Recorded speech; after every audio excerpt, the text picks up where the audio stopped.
Another day, another basketball stories na naman ang pagkukwentuhan natin. At ngayon nga ay pag-uusapan natin ang balitang bagong plano ngayon ng Golden State Warriors at ang latest update sa pagkuha ng Los Angeles Lakers kay Giannis Antetokounmpo. Bumalik na nga po sa Golden State Warriors ang kanilang head coach ni si Steve Kerr matapos siyang pumirma dito ng 2 taong kontrata para lamang manatili ito sa kanilang kupunan. Kaya ang susunod nga po nilang gagawin ngayon ay ang pag-scout sa mga bagong manlalaro na papasok sa darating na 2026 NBA Draft since meron nga na po sila ditong hawak ngayon na 11th overall pick. Inuunti-unti na nga po ng Warriors ang paggawa ng mga bagong plano para sa darating na offseason. Inamin na rin naman nga po ng kanilang superstar na si Stephen Curry na willing nga na po siyang pumirma ngayong offseason ng bagong kontrata para manatili ng mas matagal sa kanilang lineup.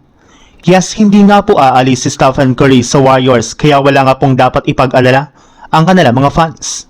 Pinangako rin naman nga po nito na kumpara ng mga nagdaang taon ay mas gaganda na nga po ang kanilang kampanya next season, gayong sisiguraduhin nga po niya na hindi na sila magiging isang playing team sa Western Conference. Sa ibang balita naman, dahil nga po sa maagang pagkakalaglag ng Lakers ngayong season ay makakapagpahinga na nga po ang kanilang mga players sa kanilang mga laro, habang ang kanilang front office ay magpo-focus na sa kanilang mga gagawing move sa darating na offseason.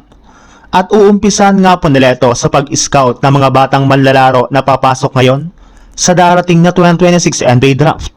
Bukod rin nga po dyan, sisimulan na rin naman nga po ng Lakers ang pakikipag-usap sa kanilang mga players na gusto nga po nilang pabalikin sa kanilang lineup sa susunod na season.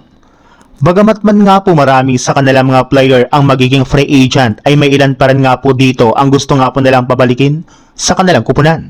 Maliban na rin nga po dyan, isa rin naman nga po sa planong gawin ng Lakers sa darating na offseason ay ang pagkuha kay Giannis Antetokounmpo na kasalukuyang available na ngayon sa trade market matapos nga po itong i-offer na ng Milwaukee Bucks sa iba't ibang mga kupunan.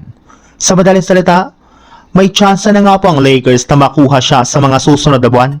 Gayong sinabi rin naman nga po ni Giannis na isa nga po ang Lakers sa mga teams na gusto nga po niyang sunod na paglaruan sa NBA.